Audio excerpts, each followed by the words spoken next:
I bet. So here's what we'll do, right? We'll go into episode 3. We'll start with our likes and dislikes.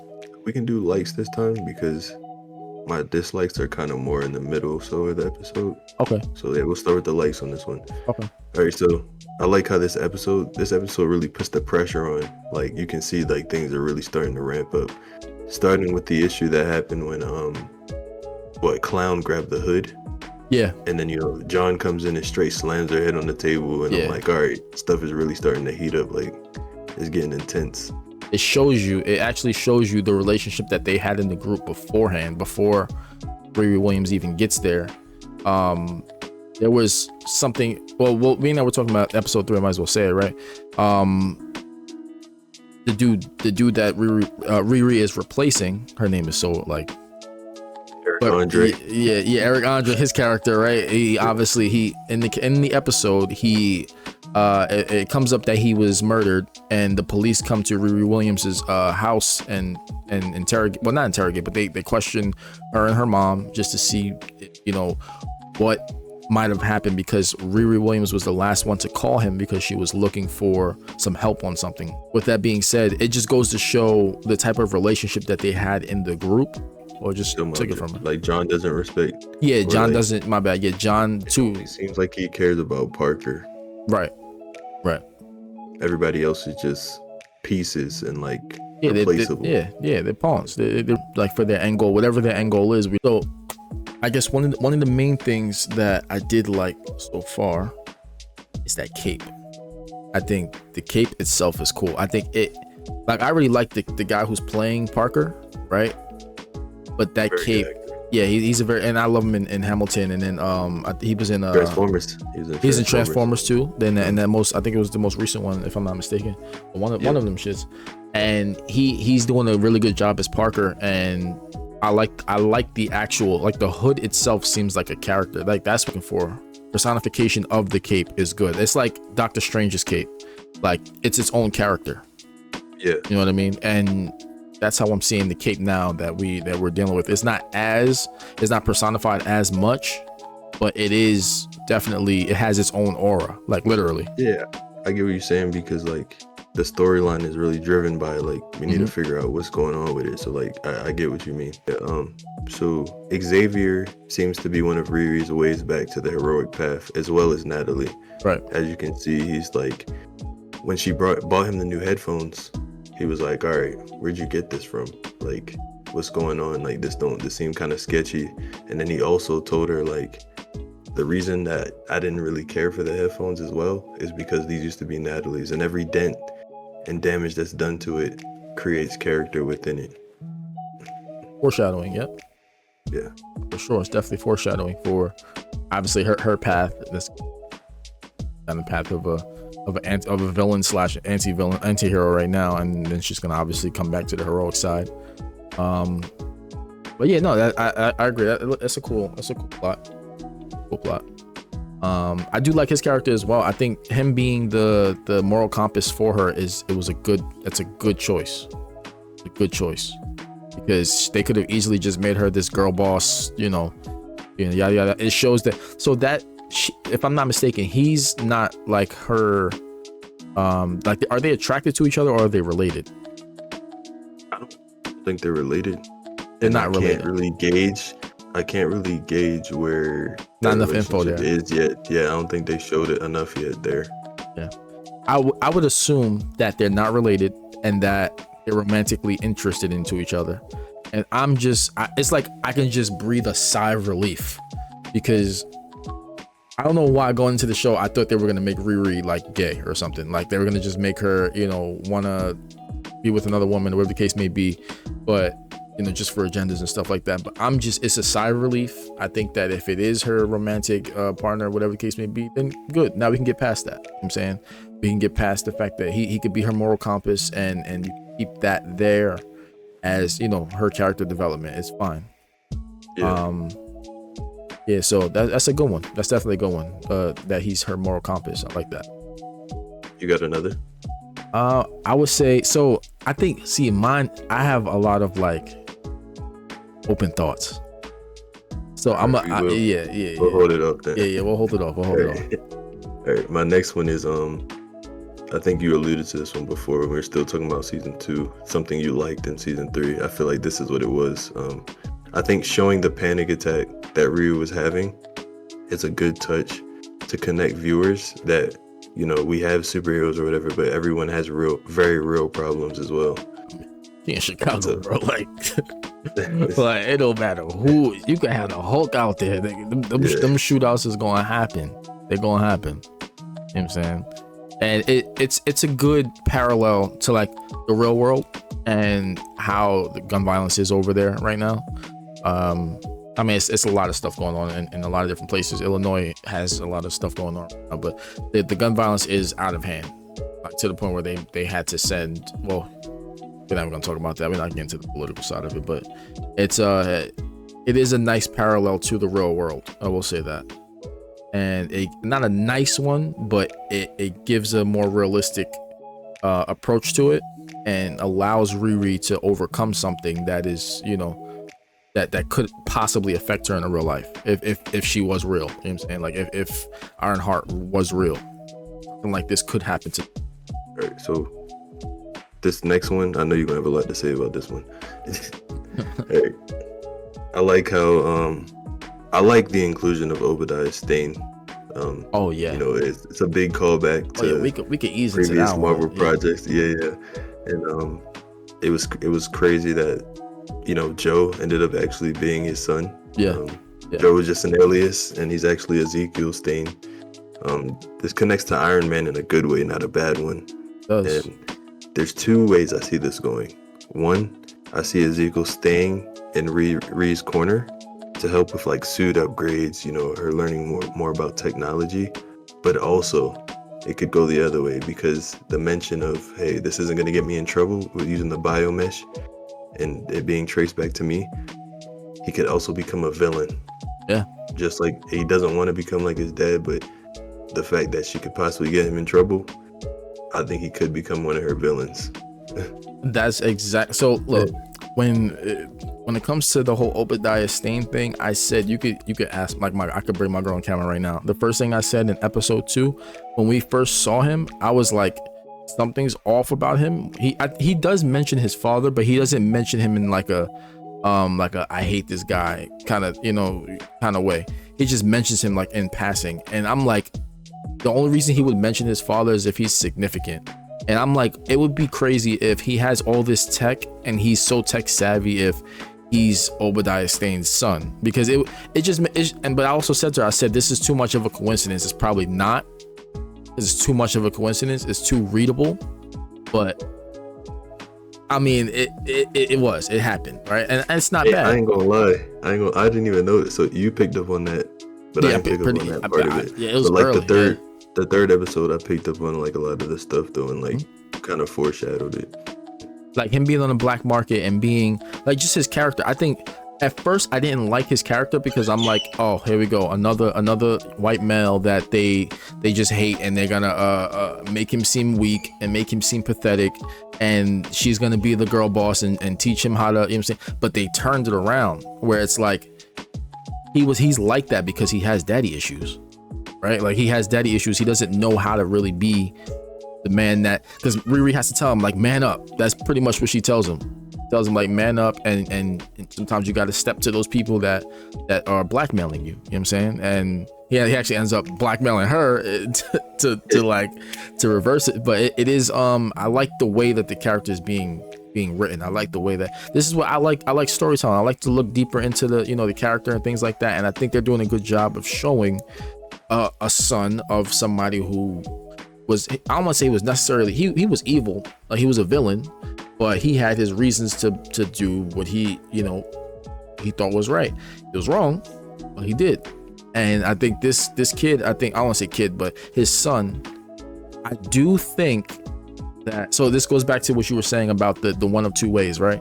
One way you think, like when you're watching the beginning of the third episode, you're thinking like, or even like towards the end of the second one, you're like, he's going to help Riri and be her guy in the chair, right? He's gonna be the one that helps her upgrade the suit, get her out there, upgrade the AI, things like that, right? But I don't think Riri needs that. So this is what I think is more plausible for the second option. I think she doesn't need any of that because she's incredibly intelligent herself. She created the AI herself. He even mentions this is something else too. I think this is what I was talking about before. But he mentions that the AI itself would, if you scanning your brain the way that she did, it would turn it to goop, right? And this goes into another theory that I have that has to do with the magic element, right? But back to what I was saying about Obadiah Stane. I think he's going to be a great addition. I think that he's going to become a villain for sure. Yeah, I do. That's why I'm weighing more towards the villain side, because you're seeing like shades of it, like how he started to blackmail her, as well as like his characteristics. Like they started he started seeming a little off, a little like even the way he was looking at her, like when he pulled up on her to say like we're gonna meet at this time, like his mannerism was like kind of villainous. And now he's gonna think. Remember, he said to her, he's like, you know, in this moment right here on the screen, he was talking to her, and he was just like looking at her like it looked kind of evil. You know what I'm saying? And then he was saying, even though he was saying, you know, we're friends, right? And to him, it might mean the world for her to be his friend. But when they track it back to him, he's gonna be like, wait, she was never my friend to begin with. She really used me. You know what I'm saying? Exactly. And it's gonna turn him into, he's probably gonna break out of prison, whatever, you know, the regular villain stuff, and then or where if they arrest him, he's probably gonna escape or something and end up hunting her down. I think realistically that's gonna be the cliffhanger for the end of the season. We're only getting 6 episodes, and right? Look at this as well. Like you see, you know how like crazy you got to be to straight up tear your arm up and try to throw something in there, like without even thinking about it. I was just like, wait. He's gonna be, I think it's foreshadowing, right? I think that's the foreshadowing for who he's gonna become. He might become like some type of, I don't know if there's a character already, like, because I'm not too familiar with Iron Man comics. It might be, he might take the character of a old villain that might have became a cyborg or replaced their limbs with, because he mentions a lot about replacing limbs. That's another thing that repeats a lot. He keeps talking about replacing the stomach lining so that you can cure all types of stomach issues, replacing obviously limbs and things like that. He keeps talking about stuff like that, and I think it's telling. A comic book connection. I'm sure there's like a comic book connection that we could look up or something. I'm gonna do some research after, because we definitely gotta take a look at that, because you know, I would like to see where they go with it and let them just tell the story, but I gotta know, like, you know what I'm saying, if we doing this, I gotta know. Yeah, and then so another one, Riri finally revealed why she built the iron suit, because they kept asking her like, why'd you build the suit? Because I can. She finally revealed actually why she did it. It's because Gary was a big fan of Iron Man. Well, actually, I didn't even catch that. that. She told him that Gary was a big fan of Tony Stark. But what you call it? One thing I did catch about Gary though is that another reason why she says because I can a lot. Like whenever people ask her, why would you do this or what, she says because I can. She says that because obviously Gary said it to her when she asked Gary about the car. When he was building the car that and she's like, why would you can replace this, you can replace that, you know, you can just upgrade the car. And he's like, no, I'm good. Like I'm okay with, you know, working on the car the way it is and fixing it to my satisfaction. I'm okay with that. Like, why? Like, because I can. And that's why, and now but this goes to show like just how great dads are in children's lives, bro. Like little things like that, like you could say one little thing, it'll stick with your kid or a kid for the rest of their life. And that's one thing I love. I love that. I love that, man. That's why I'm glad. I'm glad there's a father figure. Like I'm tired of seeing, you know, go ahead. you know I'm about to go on a tangent, nigga. I had to stop myself. That's all I had for my likes. If you can finish off your likes, then we can get into the dislikes. I'd say once again, I will say I liked that they ran into the problem of, like, towards the end of the episode when they ran into the problem, John kept telling Parker, you know, you don't know this guy. We don't have enough information on him. He's too clean. We don't know what we're gonna run into. And when they get there, obviously Riri has her objective. She's the reason why it went sour. And I mean, that's the craziest part, that she was the reason that it went sour. I think that was a big part of it, and it's gonna probably come out eventually. But I do think that that whole sequence of them breaking in, thinking they're about to get it done like they did the other jobs, I think it's nice that they, you know, it's not that easy. You know what I'm saying? Because I hate seeing when like heists and shit like this go so perfect and so easy. They showing like, listen, you thought that it was gonna be easy. We told you, you know, John said you might run into some problems. And that's exactly what happened. The contingencies that they didn't have in place. And it happened. All right, so my dislike is kind of a like as well.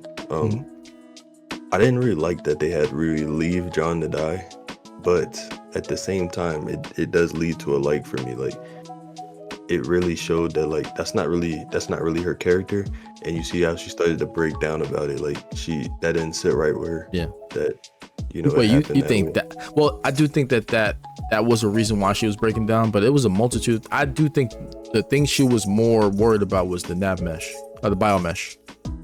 I think the biomesh being left behind was one of them. I think it's both. I think it was a combination. Like, yeah, of course. Like, she was just she just fought the dude. Yeah, and you can see, like, you know, from even the previous episodes, how when Parker shot the guy, she was like, I don't like that. She was basically saying like she wasn't okay with that. So I can tell, like, especially her being connected to him, she could have saved him. Yeah. So it's like that really hit her hard too. Yeah, it makes sense. That makes sense. I do think she's definitely like suffering from a lot of panic attacks and things like that, which most likely at some point she probably will overcome. And that also goes back to like with the open thoughts, like why didn't Wakanda help her? That's, you know how they are with that stuff. No, but that's the biggest loophole. I wanted to save that for the end, but I mean, like, why didn't Wakanda? But it's like, if we talk about it, it's just it brings down the show. I think it brings down the show, but it's unnecessary. I think that when it comes to comics, sometimes you gotta shut certain parts of your brain off, and you gotta like say, just like because they all exist in the same world, right? It's like if Spider-Man is fighting Doc Ock today, and Doc Ock just destroyed a building, right? You don't think the rest of the Avengers are gonna show up and be like, yo, listen, shut this down? Some of the reasoning for that is because like the amount of time it would take to add on all these characters. Like, although we all know they're there, yeah, there's a reason for it. Yeah, there's a reason for it, but it's one of those things where it's like, why didn't Wakanda help this girl, bro? Like, they have all the resources. They could have gave her a better suit than Iron Man. But they did. So if you remember in Black Panther 2, there was an explanation as to why she took the suit back. And I think that's kind of part of the explanation. Loophole. Yeah, it's a loophole. Yeah. Yeah. Okay. Yep. Okay, that's valid. I guess that's valid enough. But even then, it's like, you'd rather struggle like this and become a villain than to ask for help from Wakanda. That doesn't make sense to me. Like, I'm pretty sure you have Shuri's number. Like y'all just saved Wakanda and fought Atlanteans, bro. Like, I'm sure that you have her number. If they would do it, they would save that for season finale type stuff. Or even a movie, like it would be some type of movie shit where she'd meet back up with them and they'd give her like the best possible suit or whatever the case may be, like things like that. I think that's why I said it's grounded. They're trying to keep it grounded. It makes enough sense, you know. Yep, that's definitely a theory I had, right? And it could be off, could be a little off, but it's fun. Right? I think that the AI is somewhat inspired by the magic that is powered by the cape. I think that when Joe says, or Ezekiel, whichever, when he says that something like that would normally turn your brain to goop, like it just wouldn't happen. It's just not possible right now, right? I think that Natalie is somewhat inspired by the power that radiates off of the cape. Because she did do the brain scanning thing after she met Parker, but like he said, I think something like that, the brain scanning would probably. So, I have a different take on that. I think it's something more technical, and not to like say your theory couldn't No, be no, true. no, go ahead. But like the way my thought process to it was, I just think Riri is smart enough to be able to accomplish things that other people aren't. Right. And that's what happened with it. I agree. That's what I'm saying. Like it could be. It's a theory that like it's probably not plausible, but it just keep that in the back of your mind. You know what I'm saying? It's one of those like keep it back there, and we'll see how it turns out. Hey, if you're right about it, I always come back around. Like what you yeah, the Mephisto thing. Like I'll reference it. So of course. Yeah. And was there any other you have any more open thoughts? Yeah, I do.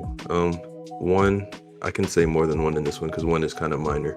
You can see the Disney connection because we keep getting Star Wars references. Like yeah, that's in mine too. Yeah, we got the Death Star reference, so you can see that connection. And then you can see that they're setting up the big final fight between Riri and Parker. Yeah. Because you can see as things get further and further, their morals aren't aligning. And you've seen the tattoos, right? You've seen how his the more he uses his magic powers, the more the tattoos go away. Yeah. Oh no, it's not. The tattoos aren't going away. It's just that the veins and like the scaly stuff is just spreading. Okay. So like he keeps trying to get more tattoos to cover it up as it keeps spreading. Okay. So I read that wrong, man. Because I'm thinking, what I was thinking was because I was watching it and I was actually looking because whenever they put a mirror in a show or a movie, there's a reason for it, right? So I'm I'm looking in there. I'm like, I had to rewind it like 3 or 4 times just to see if his reflection wasn't showing or something, and there was nothing there. But the so the tattoo thing, that's interesting. It's interesting. Yeah. Right. And then I have one more.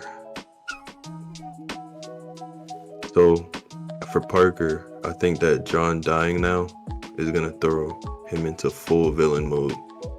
Like, and now like you saw at the end, like basically whatever entity, which we think is Mephisto, it basically showed him the reason that John died.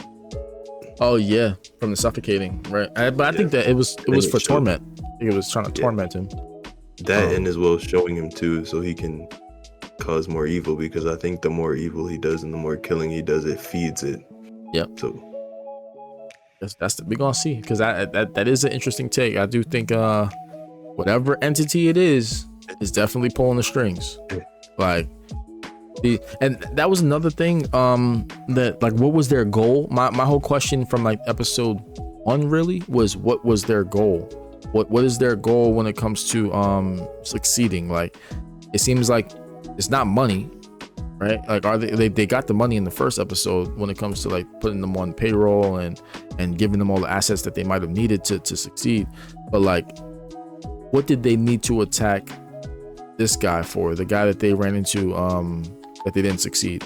Well, he killed him. Really, that felt like it was ego, because you remember he was about to stop. He was about to listen to John, and he heard the thing saying, the guy saying in like the interview, like, we're not gonna let these like basically mediocre normal thugs or whatever like take control of us, and that really got to him. So it felt like an ego thing.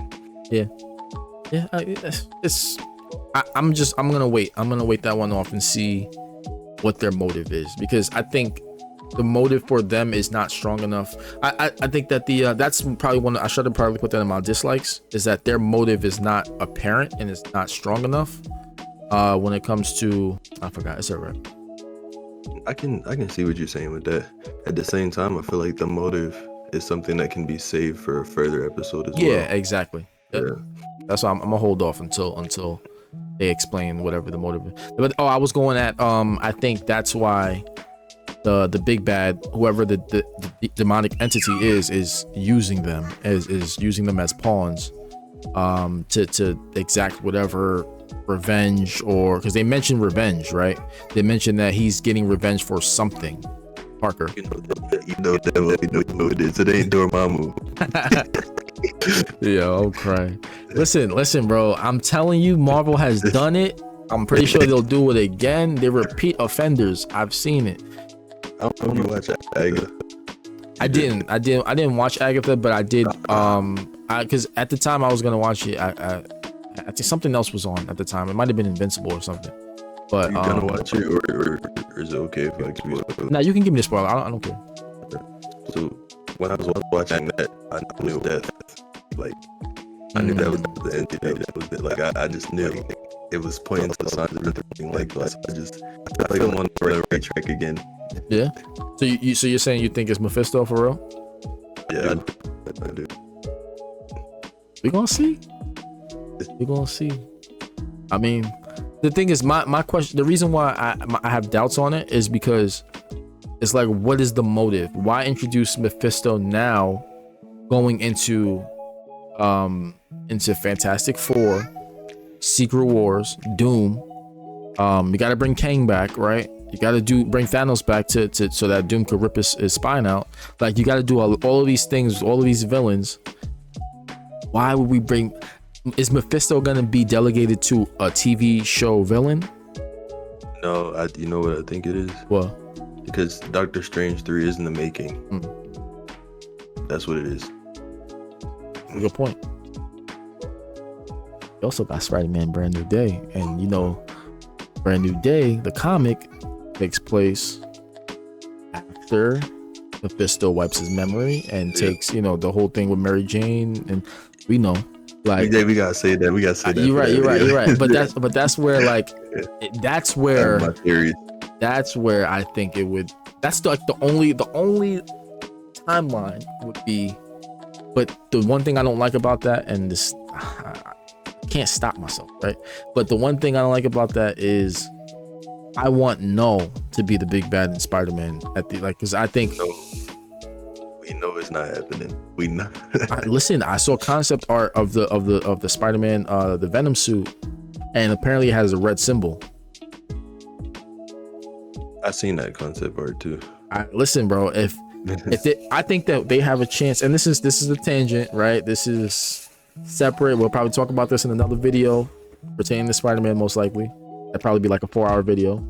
I do think with the end of Venom: The Last Dance, and the way that No is everlasting, he's only one No, right? And the codex expands amongst universes and different multiverses and things like that. It's all one codex. That Venom symbiote that's inside the MCU that was left there after No Way Home is probably a piece of the one from so the codex is not dead. It's not dead. It can't be. And on top of that, at the end of Venom, obviously they had Flash Thompson lose his leg and all that stuff. Like, well, it was a soldier. A lot of people miss this for some reason. I was like, this, it was apparent, like it was so clear as day. So there was a soldier at the end of I love that you didn't. I don't know if you had to peep this, bro. Like, the monster at the end of Venom, The Last Dance. Is that what's called? The Last Dance? I didn't peep this because the reason I didn't is because you didn't like it. I don't take it too serious because it didn't actually have the Spider-Man connection that I want. So like in that movie I wasn't really like super savvy about like looking for this or trying to see this Easter egg. I feel you, because you go into that movie just trying to have fun because there's no Spider-Man. Yeah, right? That's all I did. Yeah, that's why I didn't do that. I was just like, I'm gonna enjoy it for what it is, but I'm not gonna be. I tell you, when this happened and I saw it, my girl, I had to pause it. I paused it and I yelled. I was like, "Yo!" Because once I seen, so there's a part when the alien, the symbiote that is attacking, rips off one of the guy's legs, right at the end, one of the soldiers. I'm like, this has to be significant because they're killing all the other soldiers, right? Like all the aliens are killing every other soldier that exists inside this movie. They're just being eaten by the soldiers and just turned into whatever group they turned into. This one character had his legs, I think it was both legs, had both his legs no, I think it was either one or both legs, and it was just his legs taken off. That was it. I'm like, he has to be a significant character, right? When you peep, they send him in the jet, and they say, "Oh, Thompson is down. Agent Thompson is down." I was like, that was one of the. It's crazy because it was one of the best setups and one of the worst series. And I think that sets up a lot. It sets up a lot. talk about more Spider-Man. Yeah. I can.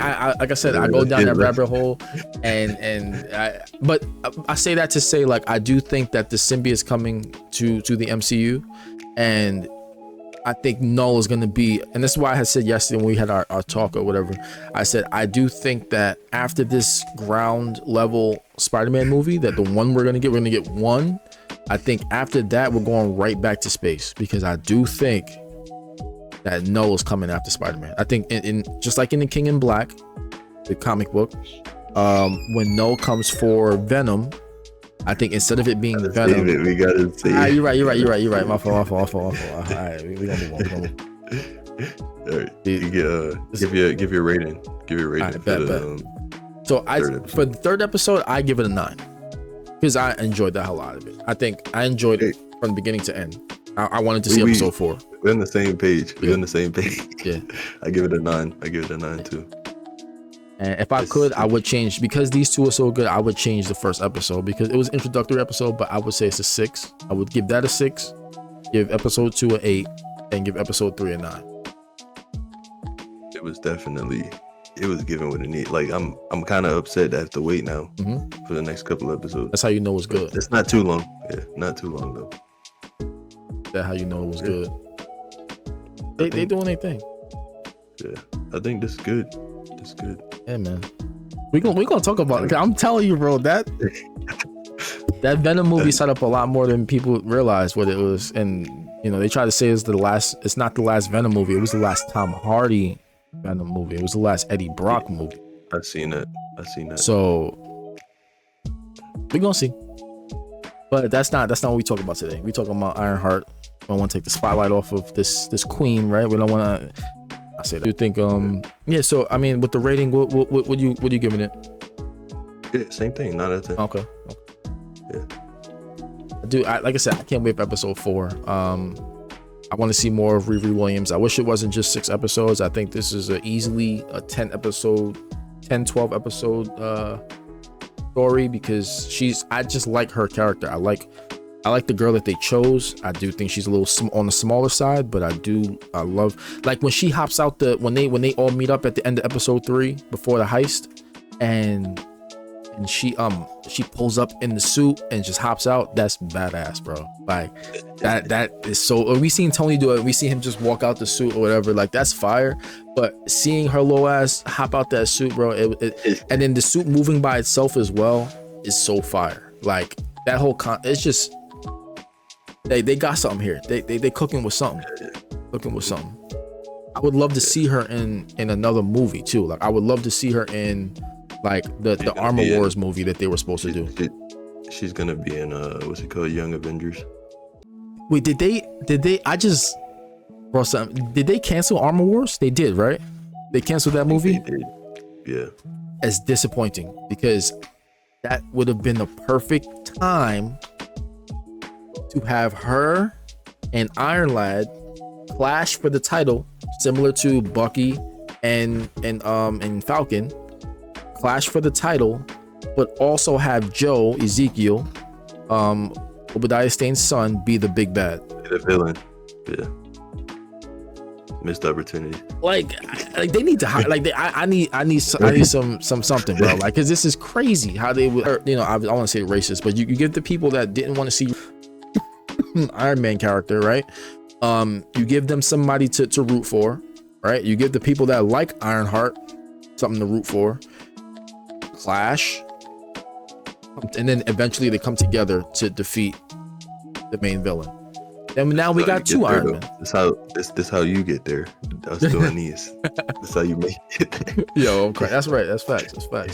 But it's just the writing is on the wall. The writing is on the wall, man. It's right there. All they gotta do is grasp it. I mean, like, that's it, man. But so far, yeah, I'm enjoying it. I'm glad to hear that you're enjoying it. So probably conclude our review of episode 2 and 3. You have any final thoughts, or you think that probably be it? I think that's straight. Yeah, I think that's straight. All right, but so, I mean, listen, we were glad to be here. Thank you for having us. Go ahead, if you can, hit that like and subscribe. You know what I'm saying? We gonna come back with more episodes, more episodic content, more movies, covering the movies, and we would love to talk about it with you, with everybody that is a Marvel fan, DC fan, whatever the case may be. If you have any questions or you have any theories, please put it down low, because we love to hear it. Like we you see, I went on like 5, 6, 7, 8, 9, 10 rants already. Like, we love the theories. You know what I'm saying? So go ahead and we love Spider-Man, and that's our favorite thing to talk about. Yeah, like I'm telling you, we gotta chill on it until we get there. I'm telling you, like we could spend 4 or 5 hours talking about Spider-Man comics and movies and shows and animated. Like we could do that, but we would love to hear you guys hear every theory that you might have out there. But thank you for showing up. Thank you for watching up until this point, if you have. And yeah, we out. We'll be back. Peace.